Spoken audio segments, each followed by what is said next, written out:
Fernando, gracias por acceder a esta entrevista. Estamos acá en La Flor de Barracas con este ciclo. Después te voy a decir cómo se llama, Bien. porque te voy a sorprender con una pregunta que tiene que ver en relación al título. Pero lo primero, Fernando Signorini, quiero que te definas en 10 segundos. No, sería muy difícil y siempre me da vergüenza ajena, porque es una prueba de vanidad, que me definan los otros. Yo todavía no llegué a buenas conclusiones. O sea, no No, te podés definir, hay algo que se escapa. es cierto, sí, O sí, te sí. escapás vos mismo No, también. alguna vez escribí que yo soy lo que soy y soy aquello que quise ser. Que ser sin haber querido no tiene razón de ser. Algunos son y no saben las razones ni el porqué de haber sido como son, sin haber querido ser. Entonces no son ni han sido y ya nunca podrán ser. No, la verdad.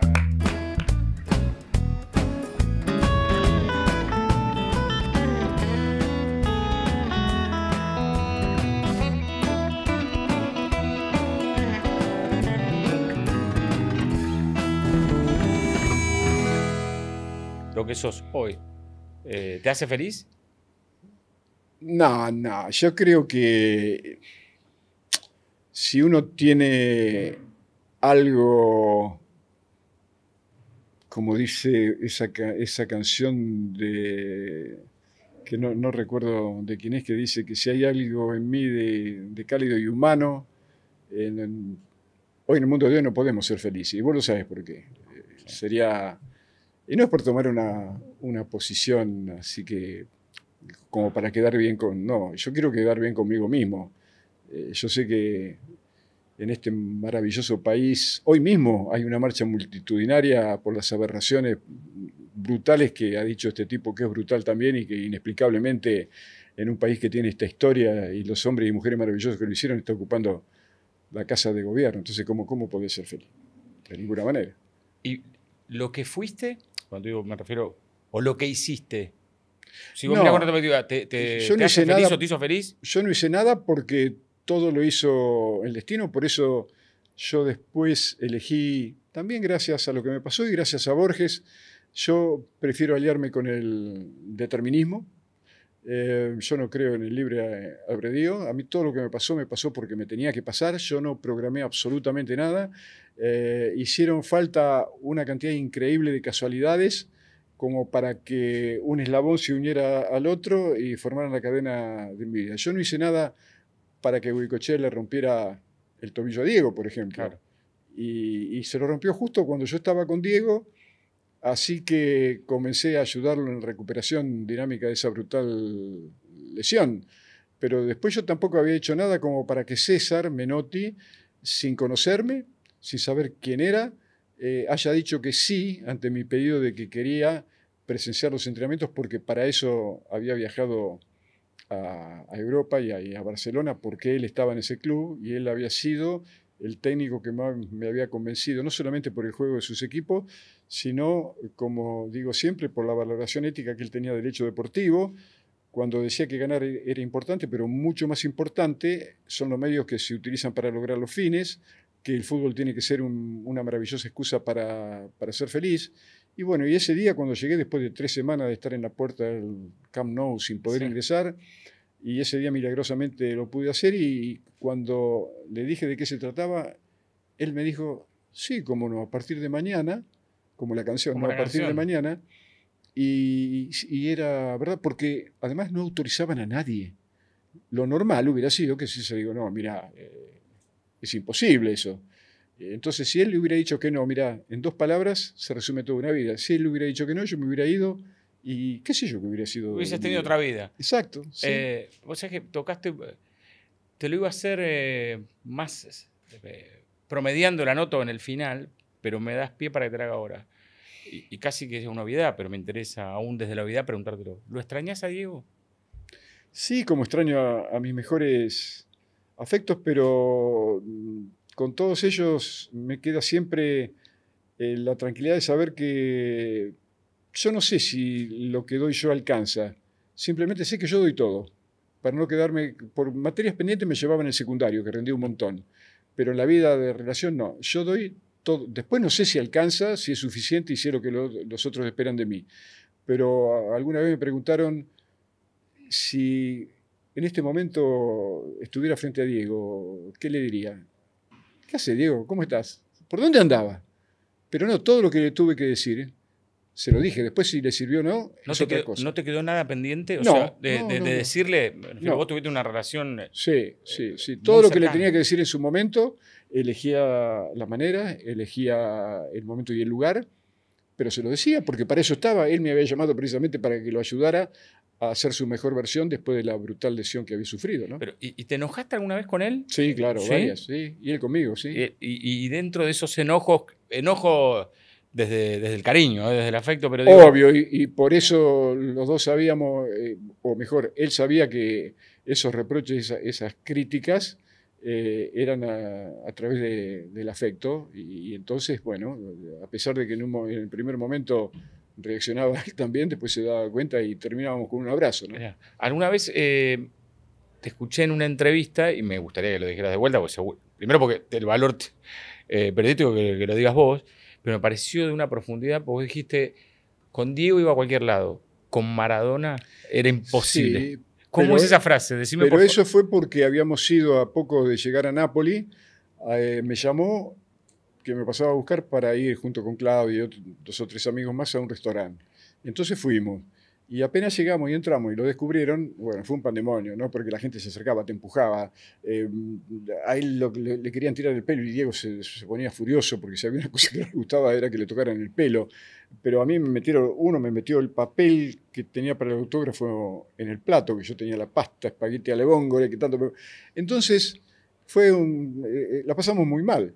Entonces al otro día cuando íbamos para entrenamiento, él iba manejando el cochillo al costado y en un momento me dice, así literal, ¿no? ¡Qué quilombo anoche!, ¿no? Y le digo, sí, mira, precisamente de eso quería hablarte.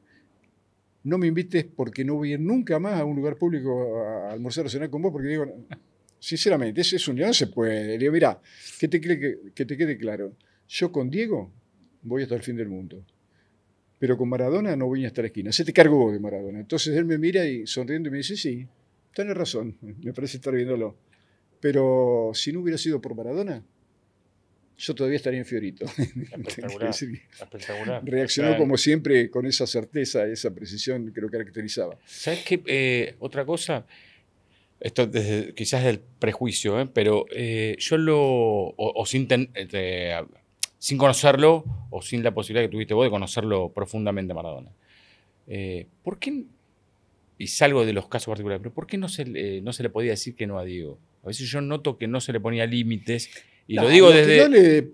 Los que no le decían que no era porque a lo mejor tenían miedo de que él dijera, bueno, andate, y todos se querían quedar. Claro. Pero él me había venido, yo no lo fui a buscar, él me pidió a mí y me explicó las razones por las que quería hacer, por la que inventó esa profesión, ¿sabes? Que no existía el profesor personal o el preparador personal para un jugador de deporte de equipo. Eso lo inventa Diego y yo estaba en el lugar indicado. Fuimos pioneros. Fuiste pionero. Claro. Pero si yo como a cualquier amigo, si el no es más importante, lo va a ayudar más que el sí, es no. Es así de fácil. Y si es sí, es sí. Pero te repito, a lo mejor los que no se atrevían a decirle que no era porque sentían ese temor. Es más, hubo alguien que dijo alguna vez del círculo íntimo que hay muchos que están cerca de Diego que le conviene que Diego esté mal. Porque como estaba mal, podían sacar algunas ventajas, ¿no? Y yo estaba precisamente para ayudarlo a que estuviera lo mejor posible. Inclusive, cuando llegó el momento brutal de la adicción, ¿no? Yo hasta sin saber absolutamente nada de eso, traté de comunicarme y de hecho fui a visitar en Castellammare de Stabia una comunidad de toxicodependientes para entender de qué se trataba, para ver cómo lo podía ayudar, hasta que me di cuenta de que yo tenía mucho entusiasmo, muchas ganas, pero no tenía el conocimiento suficiente, por eso se lo dije, que él ya no necesitaba más un preparador porque ya había dejado de ser un jugador que él era un adicto y que entonces tenía que ir a buscar a gente que supiera cómo ayudarlo, no que quisiera. Que Digo, supiera, porque que en tuviera esa lista conocimiento. estoy yo, uno de los primeros, pero hay millones de personas en el mundo que quieren, pero no saben. Entonces vos tenés de una vez por todas que reconocerte adicto, Diego, porque si no, en serio, tenés una familia, sos muy Y joven. Fernando, perdóname, ¿y cuándo vos supiste de la adicción, desde tu rol profesional y de amigo, cuándo supiste vos de la adicción de Diego? Yo no tengo una fecha precisa, pero en realidad había rumores, pero como yo estaba durante el día con Sí, él y a la noche obviamente tu tenía mi vida. casa, tenía mi familia y no estaba, pero yo creo que fue el día en que él me hizo llamar por su hermana, por Mari, eh, un sábado a la tarde. Él estaba en casa de Mari y de Gabriel, su cuñado, y me hizo llamar porque quería hablar conmigo y yo fui y cuando llegué, Mari me dijo que estaban en la habitación y fui a la habitación y golpeé la puerta y entonces se abrió y él estaba recostado sobre el respaldo de la cama y de pie alrededor estaba Jorge Sisterpire, estaba su secretario Fernando García, estaba Osvaldo Dalabona, que era un chico de Sí. Cebollita que le había llevado, había uno o dos amigos napolitanos y entonces cuando yo entré, Diego le dijo que se fueran todos porque tenía que hablar conmigo. Entonces yo me senté en la cama y recuerdo que le apoyé la mano en el tobillo del pie derecho y le dije así, ¿viste? ¿Qué pasa? Entonces él empezó a dar vueltas porque le costaba decírmelo directamente. Bueno, en definitiva, me dijo que cada tanto se juntaban ahí para charlar y entonces como para tener la posibilidad de ser más locuaces, de decir lo que, sacar adentro lo que sentían, sus angustias, sus cosas, tomaban Sí, cocaína. merca. Sí. Y, y entonces, sí, y bueno, entonces que él me decía que yo, le dije que no. ¿Y por qué no? No porque cuando yo estoy triste quiero saber por qué. Y cuando estoy alegre también quiero saber por qué. Además, cuando yo tengo algo que decir, no tengo que tomar absolutamente nada. Yo lo digo y buscaré la manera, la forma, siempre la mejor, pero lo digo así que no, ¿era eso? Sí, era eso. Bueno, Mira, entonces le sugerí que por lo menos ya que estás en eso, que es verdad, trata de saber bien.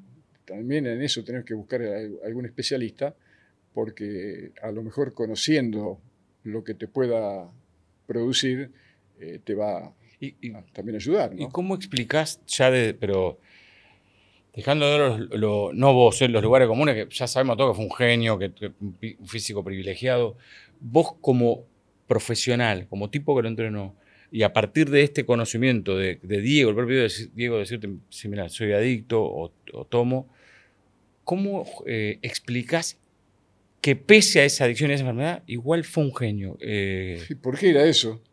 Era un genio. Para otros eso hubiera sido una limitante, pero Condenatorio, deportivamente hablando. absolutamente, no, bueno, pero su organismo estaba dotado por algo. Antonio Dalmonte, que era el doctor en medicina espacial, jefe de los servicios de Ferrari para la investigación de la aerodinámica de los coches de competición, de la Ferrari de competición, fue el creador de las ruedas reticulares del ciclismo, un biomecánico de fama mundial, al que yo me acerqué cuando me enteré que él había sido el jefe del grupo que había ayudado a Francesco Moser Sí. a batir el récord de la hora de ciclismo en Ciudad de México. Primero nos reunimos con el doctor Enrico Arcelli en Milán, que era el fisiólogo del grupo, ejercía en la Universidad de Varese, y él nos sugirió entrevistarnos con Antonio y fuimos a Roma, y enseguida se produjo así una relación de mucha empatía, y entonces todos los lunes, después de los partidos que jugaba Diego, íbamos al Agua Chetosa, que se llama el lugar del Comité Olímpico Nacional de Italia, un tipo de primer nivel mundial, ¿no? Y en un momento recuerdo que había hecho unas pruebas de evaluación con Diego, Diego se retiró para darse una ducha, y entonces Antonio, que estaba anotando algunos datos, levanta así los ojos, me mira y me dice, tu amigo hubiera sido un excepcional piloto de pruebas de aviones de guerra. y ante el obvio. ¿Por qué, Antonio? Porque tiene una inusual capacidad del conjunto, ¿no? Como una visión periférica de... Claro, viste que en la cancha muchas veces se dice de algunos jugadores que tiene ojos en la nuca. Sí. No, por eso también es mentira. Ahí tuve la certeza de que lo que dicen muchos creyentes, que Dios hizo a todos los hombres iguales. A esto le tiro más levadura. Una condición que yo también después descubrí en Lionel. Pero ahí está... Otro fenómeno inexplicable. Son inexplicables, que pasan una vez cada tanto. Viste que hay muchos, sobre todo, yo no sé si llamar colegas tuyos porque son demasiado... Para decir estupidez hay que ser estúpido. Y ellos son... No se pueden explicar estos tipos. ¿Por qué siempre hay que explicar todo? Las cosas más hermosas de la vida no tienen explicación. Por más que Neruda a mí me encanta y Lorca y hayan escrito cosas maravillosas, por ejemplo, acerca del amor. Sí, pero se quedaron con las ganas, porque ¿cómo se hace para traducir en palabras y a estos chicos, por ejemplo, sí, que tienen las condiciones que tienen? Igual de todas maneras estás dando una explicación que es esto de, a ver, Diego y Lionel rompieron el molde, o sea, no hay... Absolutamente. Y hay todavía otros que insisten en compararlos, pero a los mejores no se los compara, se los disfruta. Es una debilidad del carácter, eso, salvo que sea doña Tota, Chitoro, Jorge y la esposa, que tienen obvias razones para decir mi hijo fue mejor. Pero todo, ¿no? Por lo que se entiende como relación familiar. Pero sí. Nosotros los de afuera, no. Y además otra cosa, no importa de dónde hayan nacido, ¿no? Porque yo pienso, y si Messi, por ejemplo, fuera brasileño, ¿lo admiraríamos tanto? ¿O si Diego fuera italiano? No, porque también hay connotaciones sí. que tienen que ver con el nacionalismo, sí, que siempre salen a reducir en las victorias, ¿eh? Porque de Leo dijeron las cosas que dijeron. Que no cantaba el himno. De que no cantaba el himno, siempre metiéndose en la vida de los demás. Estos tipos que nunca le ganaron a nadie y que deben ser ellos también muy malos cantando el himno. Otra cosa que a mí no me provoca, bueno, va pasando el tiempo y... Perdón, quería agregar algo sí. chiquito. Ni Leo ni Diego te podrían explicar ni siquiera ellos mismos por qué juegan como juegan. Ni ellos lo saben. Es un milagro. Y ellos lo llevan a cabo. Esa es la mejor explicación. Que ellos no lo pueden explicar. No. Pero hay algo que me provoca a mí, como un montón de gente, mucha tristeza que tiene que ver con la muerte de Diego. Y yo soy de los que piensan que el tipo, o el hombre, o uno de los hombres más populares del planeta, murió solo. O prácticamente solo. ¿Cómo? No te pido una explicación, pero ¿qué sentís o qué pensás ante esto? No, bueno, yo te hablaba del determinismo y acerca de eso hay una milonga precisamente de Borges, que milonga de Albornoz, las pueden buscar y leerla, porque bueno, me encanta la poesía y Borges también, que dice, alguien ya contó los días, alguien ya sabe la hora, alguien para quien no hay ni premura ni demora. Es ese momento, es ese lugar, es eso. Después los potenciales no sirven para nada. Ah, pero si hubiese. No, ya fue. Era eso, era ese momento, ese lugar. Va a ser el momento, el lugar y la forma para vos, para los muchachos, para cada uno de los que escuchan y para mí también. O sea, ¿crees como que el destino ya está escrito, Fernando? Absolutamente. ¿Y claro. nosotros no lo podemos modificar? No, eso forma parte de la vanidad humana, de la estupidez humana y del miedo, del temor. Es lo mismo que la mayoría de las creencias. Desde siempre... los habitantes del planeta ante el temor primero eran a las tormentas, a los rayos, a los maremotos, creían en el sol, en la luna, después hubo alguien que sofisticó todo eso, pero yo digo, si no existiera la muerte, ¿para qué lo crea Dios? No, pero está perfecto, pero digo, ojo, no pretendo tampoco cuestionar algo que decir, en todo caso que reflexionemos juntos, pero digo... ya estaba escrito en el destino que Diego iba a morir de la manera que murió, como exacto, está escrito como vamos a morir nosotros. Pero digo, si está eso, si eso está escrito, ¿qué es lo que podemos hacer nosotros en nuestras vidas? Lo que nos marca el destino. Cada cosa que hagamos, hasta esto de mover la mano, es porque lo tengo que hacer así, porque si no lo hubiera hecho para el otro. Lo que pasa es que, en serio, es como darse cuenta de que tenemos una debilidad absoluta frente a lo cósmico, a lo que nos espera, que bueno, no, con algo nos tenemos que... no, porque yo hago mi destino, bueno, entonces no te pasarían las cosas que te pasan, Y yo estoy absolutamente seguro que a mí, a vos y a todos, todo lo que te va a pasar, te va a pasar. No vas a poder O sea, evitarlo. no voy a poder hacer nada no. para evitar eso, ¿está bien? Y lo que no te va a pasar, no te va a pasar por más que te caigas en la cordillera y estés 2 meses y pico con 30 grados bajo cero. ¿Ves? Pero entonces está bueno porque a partir de... Uno no debería tener miedo. O sea, viste que, vamos a poner un ejemplo. Claro que no me tenés da que tener miedo subir miedo. ese avión. Yo no tengo miedo. Si te tiene que pasar, te va a Te pasar. va a pasar, sí, sí. Pero bueno, pero siempre existe el recelo porque por la inseguridad.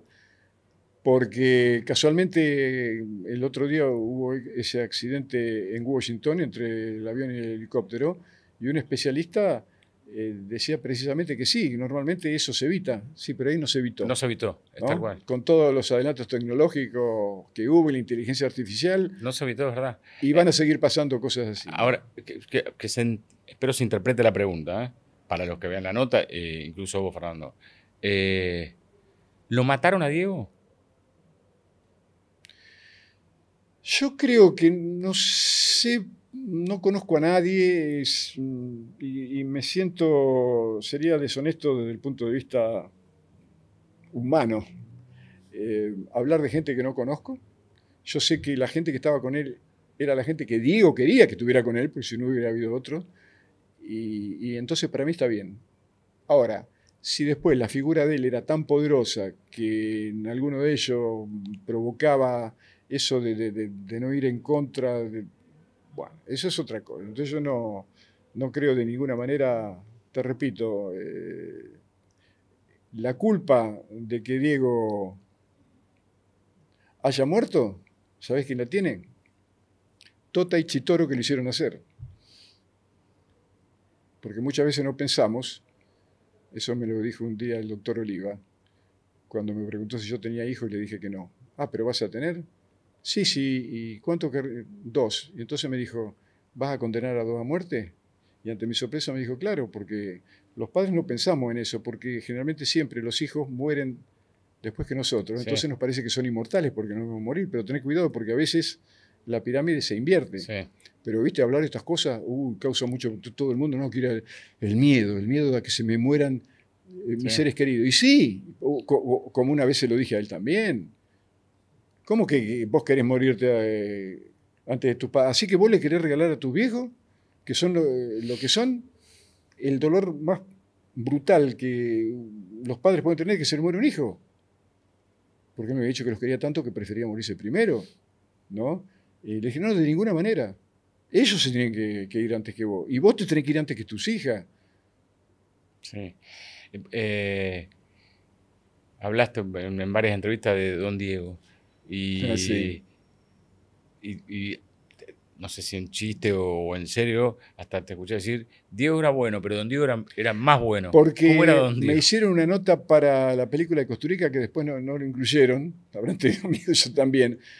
Porque un asistente de él que me entrevistó, estuvimos como 1 hora hablando y al final, como en un resumen, ella terminó preguntándome, Diego en Barcelona, Diego en el Napoli, Diego en Sevilla, Diego en Racing, Diego en la selección. No, perdón, Maradona en Sevilla, Maradona de Navarra. ¿Cuál fue el mejor Maradona que conociste? Entonces yo la miro y le digo, ¿el mejor Maradona? Sí, sí.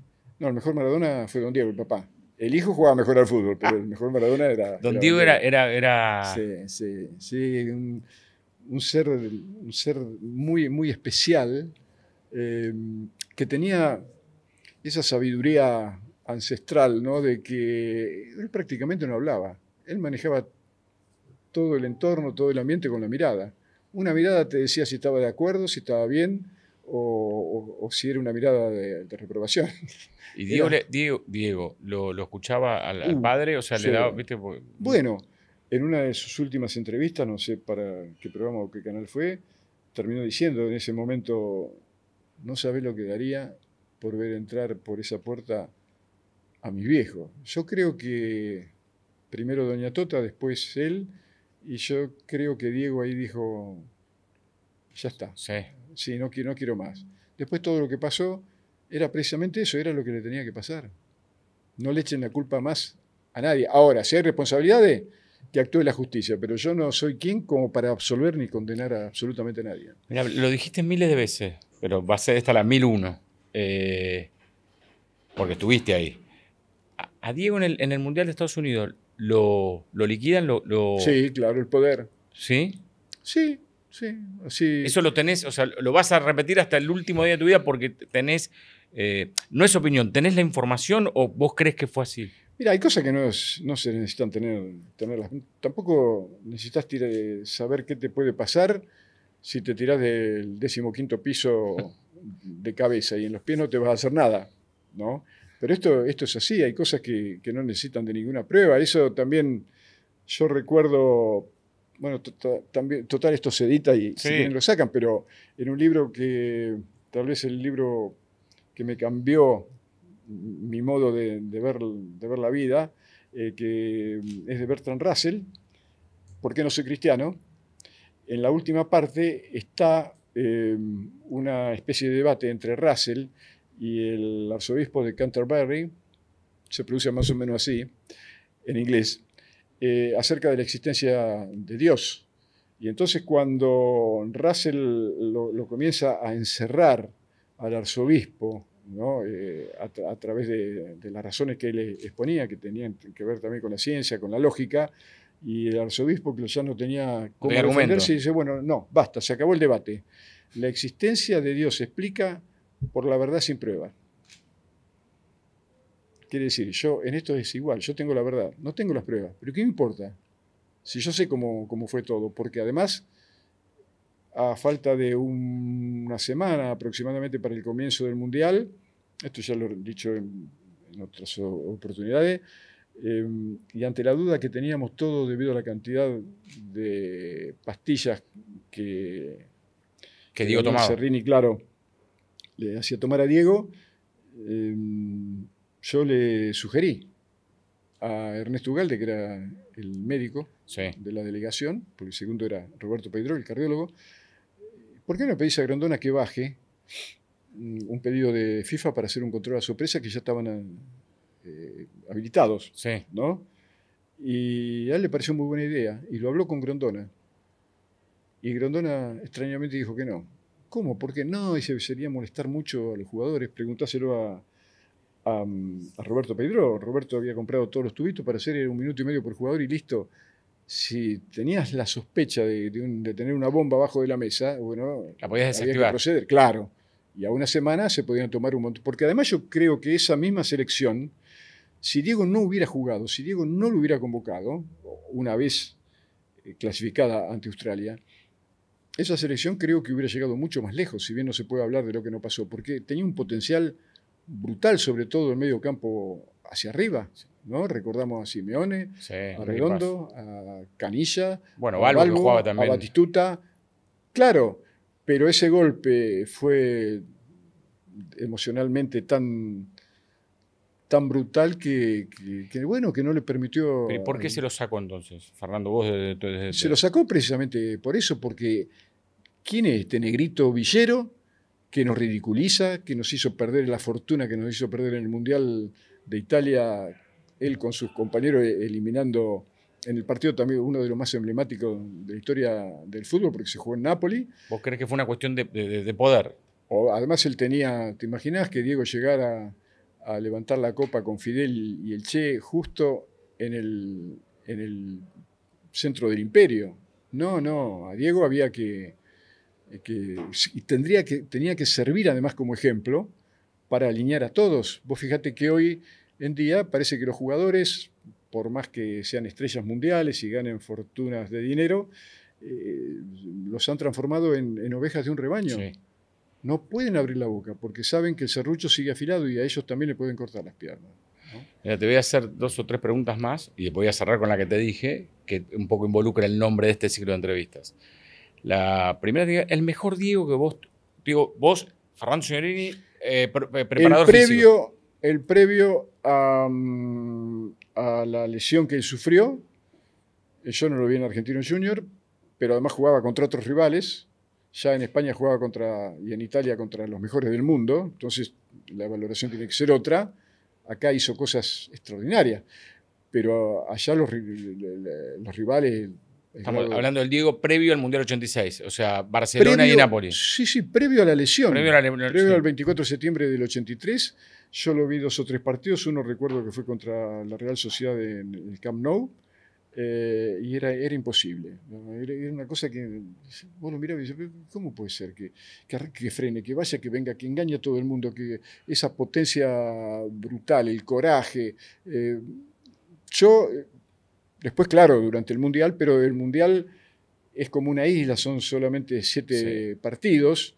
Sí, fue una actuación descollante. Yo creo que nunca en la historia, al menos de los mundiales que yo presencié, hubo alguien tan determinante en la conquista de un título. No digo nunca el de la historia, tampoco digo que Diego o Leo pueden ser los mejores de la historia, porque yo no tengo 130 años. Tal cual. ¿No?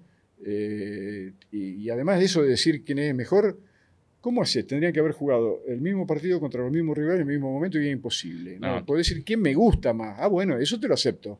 Pero tampoco diga, me gusta más que ninguno en la historia. No, tampoco en la historia. Porque yo qué sé yo, que fueron de los jugadores en el 1900 o el 1920. ¿No? ¿Cómo también vos... Para mí no tiene explicación, pero no tengo la competencia como para saber. Diego, adicto, privilegiado igual, privilegiado por su físico, pero ¿cómo manejaba vos que estuviste con él? ¿Cómo manejaba el tema de la adicción él en plena competencia, siendo un deportista de alto rendimiento? ¿Se entiende? O sea, sí. Eso es algo que vos por ahí que estuviste en la cotidianidad... No, al final ya no lo podía manejar, por eso... Fue que en definitiva, y también con una gran dosis de hipocresía, porque todo el mundo, de los que tenían que saber, sabían que Diego tenía adicción. Sin embargo, el limón tenía jugo y había que seguir utilizando. Cuando ya no sirvió más, era el momento de decirle, bueno, ahora van a ver quién es el que manda. Y el poder no los tienen los jugadores de fútbol. ¿Y sabes por qué no lo tienen? Porque no se animan, porque no se preparan, porque si se organizaran y crearan ese comité mundial, ese sindicato mundial de jugadores que Diego amagó en el 86, ellos tendrían que estar a cargo de la FIFA, de las organizaciones, de todo. El fútbol tiene que ser de los jugadores de fútbol. A mí no me cabe absolutamente ninguna duda. Después que se organicen, que si quieren a lo mejor la ayuda de especialistas que lo busquen, pero que los nombren ellos y que estén a cargo de ellos esas designaciones. Pero el fútbol de los futbolistas. Entonces se van a terminar toda esta payasada de los jeques árabes, de los poderosos que además... y de los políticos, que muchos se aprovechan hasta llegar a ser presidente de un país siendo primero presidente de un club, porque si no, no lo podrían haber sido nunca. Eso pasó con Berlusconi en Italia, pasó acá también, ¿no? Pero la mayoría de esos tipos que son tan poderosos, ¿no? Cuando esos chicos están en sus lugares de origen, que generalmente son barrios alejados de la presencia de Dios, como dijo Yupanqui, no solamente los ignoran, sino que los desprecian porque son negritos villeros. Ahora, después, claro, lo necesitan porque si no, ¿cómo hacen para trascender? Sí, pues es que yo también pensaba, si vos, vos como amigo profesional que estaba con él, había momentos en esto, como dijiste, hubo una tremenda hipocresía porque es como el poder sabía de la adicción de Diego, le fue funcional Maradona para el crecimiento de la industria y después lo liquidaron. Ahora, en lo cotidiano, ¿cómo manejaba Diego sus ansiedades, su abstinencia, esas abstinencias cortas previo a la competencia? ¿Cómo podías vos? Muchas veces inclusive no podía y de hecho no jugaba. Por eso no pudo viajar a Rusia a ese partido en que después viajó al otro día, porque bueno, un día más le permitió... La adicción es una cosa brutal, claro, ¿no? Entonces también sobre todo para los padres que estén mirando y para los chicos jóvenes que se creen que necesitan de eso para ser alguien, bueno, sepan, es el camino más corto para hacerse pedazos. Bueno, Diego ha dicho, Fernando, yo di ventaja como futbolista. Claro. ¿Qué jugador hubiera sido si no hubiera tomado cocaína? Porque a mí me explicaba Rubén Navedo, que fue uno de los psicólogos que intervino en ese proceso que se le impuso aquí junto con el doctor Villena Aragón, que era el psiquiatra, que el problema, y me lo dijo así, Fer, que la cocaína es una maravilla. El problema es que te mata. Te mata. Porque claro, si no nadie la tomaría si fuera lo que yo es una porquería. No, que va a ser una porquería. Ahí está la trampa. En los países más adelantados del mundo se dice así. Los padres mismos le dicen a sus hijos, ojo, porque te va a engañar. La cocaína es una maravilla, pero te mata. Acá, ¿qué se dice? No, es una porquería. Después los chicos la prueban y dicen, mi papá es que antiguo, mi papá, Sí. mira, ahora soy Por fuerte, eso, soy alto. por eso Diego decía, lo escuché en más de una oportunidad decir, si te ofrecen no pruebes. Claro, Porque es... sí. sí. Si bien también es cierto que los principios de las adicciones, como dijo, o le escuché a la doctora Rita Eve Montalcini, que fue premio Nobel de Medicina, una italiana, que el principio de la adicción es biológico, que todos podemos tener a lo mejor una predisposición a ello, o a lo mejor no, y eso puede ser favorecido o perjudicado por el medio ambiente en el que te mueves. Diego había salido de Fiorito, no de Cambridge, ni de Oxford, le pasó lo que le pasó, le pegaron una patada, como él dijo, lo subieron a la cima y nadie le dijo cómo había que sobrevivir. Claro que él, teniendo predisposición para ser adicto, todo lo que le pasó no hizo más que profundizar ese riesgo. Voy a aprovecharme de vos, o sea, aprovecharme de vos desde como preparador físico para decirte, no porque seas vos responsable, pero ¿hacia dónde va el fútbol, Fernando? No, se acabó. No, el fútbol se acabó tal como lo conocimos. No me dejaste ni terminar No, él, como me dice Juan Manuel Lillo, que es un querido amigo, es el entrenador ayudante de Pep Guardiola. Bueno, yo no sé si decir ayudante, que en verdad lo ayuda. Sí. A él lo llama, me dice, Fer, por favor, llame las cosas por su nombre, no digan más fútbol. Eso era antes, ahora es Love Tooth, es todo al revés, ¿no? Ahora es todo al revés, ahora se creen que lo físico, que la neurociencia, que todos los adelantos tecnológicos van a... No, absolutamente. El fútbol sí que se acabó. Sí, por eso yo prácticamente no miro fútbol competitivo, porque no quiero ser tampoco yo una oveja del rebaño que el poder maneja. A mí me importa el fútbol en la fase inicial, en la formativa, para ayudar a los papás. Pero te puedo decir esto, o sea, hay una parte que te entiendo lo que decís vos, que tiene que ver con la lógica del negocio y del sistema que generó estas condiciones para este fútbol que vos considerás que se terminó. Ahora, ¿qué responsabilidad hay también, por eso te decía que en lo que es la preparación física de hoy, en donde vos ves que son máquinas chocando a miles y miles, a más de 200 kilómetros? O sea, ya el hecho de que se siga llamando preparador físico a quien prepara jugadores de fútbol es que algo anda mal. Ese término fue acuñado hace muchísimas décadas para designar a los que se entrenaban atletas, porque el atleta necesita preparar el músculo. El velocista para correr más rápido, el saltador en alto, en largo o triple o garrocha para poder llegar a la mayor altura, los lanzadores de jabalina, de martillo, de bala o de disco, el mismo propósito. Tienen un solo problema que resolver, el sistema cognitivo prácticamente no está implicado y el emocional tampoco, porque si un maratonista va 15º en el kilómetro 35, nadie le va a tirar con un ladrillo, con una botella, ni lo va a insultar. Y te repito, cada uno de ellos tiene un solo problema que resolver: correr más rápido, saltar más alto, saltar más largo. Pero el futbolista, cada vez que agarra la pelota, tiene por lo menos 14 opciones de pasarle la pelota a cada uno de sus 10 compañeros, de gambetear y serían 11, de dar tirarla un pase fuera serían 12, tirarla fuera 13, patear largo 14, bueno, infinidad. Lo tienen que hacer en una centésima de segundo muchas veces y además presionado. ¿Por qué? Porque si se equivoca, el próximo domingo a lo mejor pierde puesto y con eso la posibilidad de renegociar un buen contrato o un pase. El atleta, aunque llegue último en la próxima carrera, va a ser titular. El sistema emocional del futbolista por eso está tan condicionado, porque si a los 2 minutos haces un gol en contra, te insulta por ahí hasta tus amigos, y al rato hiciste un gol maravilloso y te aplaude todo el mundo, pero después es muy complejo en ese sentido el fútbol. Es un juego muy misterioso, fantástico, y que, como decía don Adolfo Pedernera, solo pueden resolver los grandes futbolistas, y a veces ni siquiera ellos. Y el mismo Pedernera fue el que le dijo a Menotti, y yo me siento identificado con él, acerca de la pregunta de César: bueno, viejo, pero dígame, hágame una definición de lo que es el fútbol. Mire, César, lo que veo ya lo vi, pero lo que vi ya no lo veo. Y yo agrego, y no lo vamos a ver más, porque hoy cambiaron las pautas culturales y sociales, los hábitos. Antes los chicos jugaban 10, 12 horas seguido sin que nadie le transmitiera el miedo. Son responsables, ¿no? Como dijo bien Jorge Valdano, la academia mejoró a los mediocres, pero empeora a los mejores porque los limita. Ha cambiado brutalmente hoy la tecnología, los teléfonos, sí. Los chicos se la pasan con eso. Se han acabado los lugares a donde se jugaba, salvo en lugares retirados del país. Hay mucho miedo en el ambiente. ¿Sabés? Es inexplicable, ¿no? Por ejemplo, ¿sabés los técnicos, ¿no?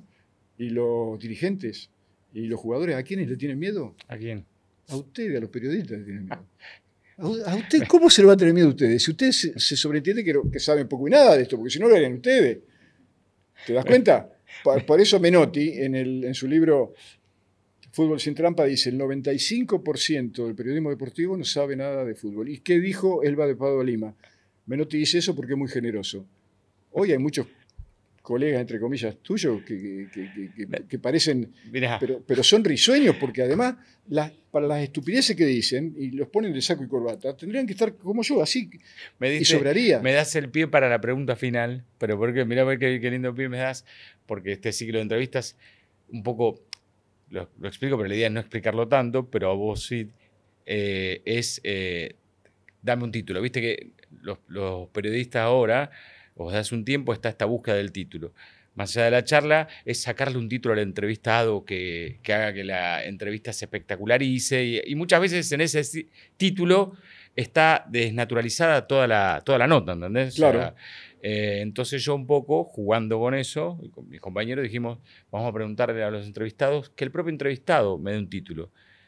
Entonces vos, Fernando, dame un título para cerrar esta nota. Siendo honesto, yo te lo estoy pidiendo a vos, ¿eh? No es que te lo voy a sacar. Y el que avisa no traiciona en este caso. Yo diría simplemente, duden de todo. Y obviamente hasta de lo que yo digo. La duda es el motor de la evolución. La certeza es su límite.